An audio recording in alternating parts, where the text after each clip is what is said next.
जय भीम, जय भारत, जय संविधान। और अचानक से बिना किसी जानकारी के ये एक विशेष लाइव उत्तर प्रदेश के प्रयागराज इलाहाबाद से। प्यारे साथियों, मैं इलाहाबाद में हूं और आप जानते हैं कि मैं इलाहाबाद आया हूं कौशाम्बी के परिवार से मिलने के लिए। सिर्फ कौशाम्बी के नहीं, कौशाम्बी के साथ साथ करछना थाने इलाहाबाद में भी एक बड़ी घटना हुई है, उस परिवार के भी आंसू पूछने के लिए। जैसे मैं यहां पहुंचा हूं,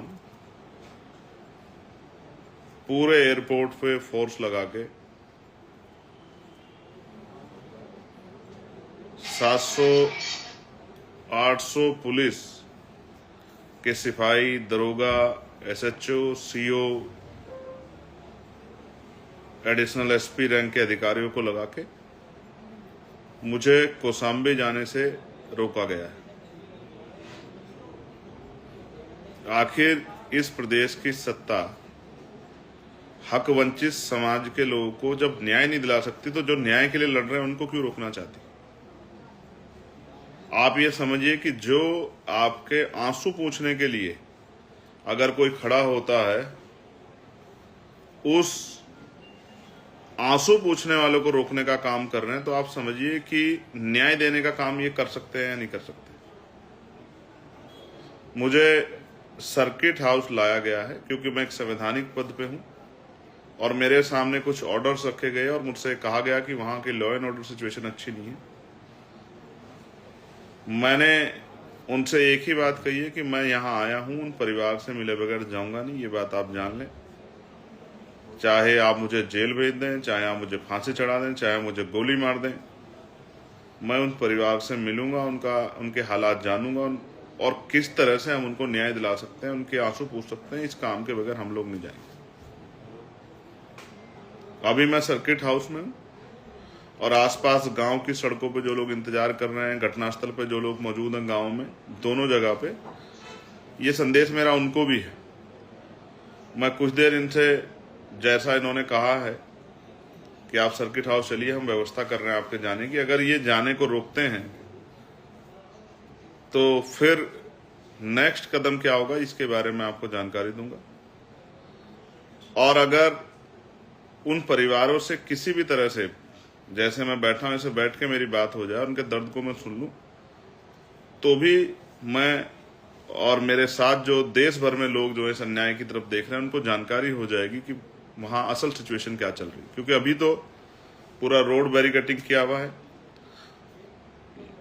लाहौदा है उस गांव का नाम, लोहदा गांव में लगभग 5000 बहुजन समाज के लोग मौजूद हैं। वहां फोर्स लगाएगी पीएससी, वहां के अधिकारी लोगों को डिस्पर्स होने के लिए, हटने के लिए कह रहे हैं और वो कह रहे हैं वरना लाठीचार्ज कर दो। मैं प्रशासन से भी आग्रह करूंगा कि ये तानाशाही ठीक नहीं है, आप अपने अंदर परिवर्तन लाएं। वहां कोई युद्ध नहीं हो रहा है, उस परिवार को न्याय दिलाने की बात को आगे बढ़ाया जा रहा है। वो सब लोग न्याय मांगने आए हैं और सड़कों पे आदमी तब आता है जब वो नाउम्मीद हो जाता है कि उसकी कोई सुनेगा नहीं। वरना इतना समय नहीं है हक वंचित कमजोर समाज पे कि वो सड़कों पे आके लड़ाई लड़े। वो तो कोशिश करता है कि पुलिस न्याय दिला दे, एडमिनिस्ट्रेशन न्याय दिला दे। वो तो दफ्तरों में ज्ञापन देता घूमता। कितने ही लोग तो बराबरों के जिलों के डिटेन किए गए, अरेस्ट किए गए, चाहे वो चित्रकूट के हों, फतेहपुर के हों, कौशाम्बी के हों। कौशाम्बी के हमारे जिले के लोगों को अरेस्ट किया गया है, डिटेन किया गया है। मैं स्पष्ट करना चाहता हूं कि इस लड़ाई में हम लोग पीछे नहीं हटेंगे। बिना परिवार से बात किए, उनको सुने, मैं यहां से जाऊंगा नहीं। सरकार कितना दम लगा ले, एक भाई अपनी बहन के को न्याय दिलाने के लिए आया है, उसकी आवाज उठाने के लिए आया, उनका, उस परिवार का दर्द जानने आया है, तो किसी भी तरह का अन्याय बर्दाश्त नहीं किया जाएगा। मैं ये बात स्पष्ट तौर पर कह रहा हूं। ये मेरा आग्रह भी समझिए और मेरी चेतावनी। आप जब न्याय नहीं दिला सकते तो कुर्सी पे क्यों बैठे हो? सब जानते हैं इस घटना में कितने बड़े बड़े लोग शामिल हैं।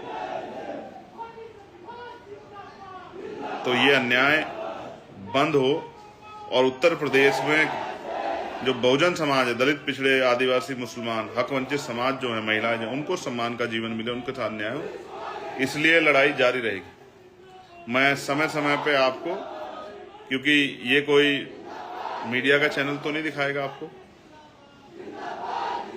रोज देश में सैकड़ों दलित, पिछड़े, आदिवासी समाज की बच्चों के साथ जुल्म जाती होती है, उनको नोचा जाता है, कोई मीडिया नहीं दिखाता। ये संघर्ष की लड़ाई भी आपको कोई नहीं दिखाएगा, ये आपको ऐसे ही सोशल मीडिया के जरिए देखनी पड़ेगी।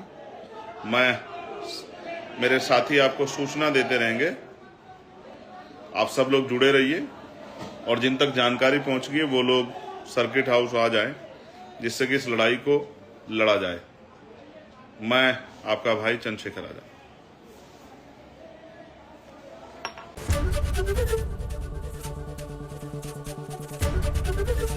एबीपी गंगा, खबर आपकी, जुबान आपकी।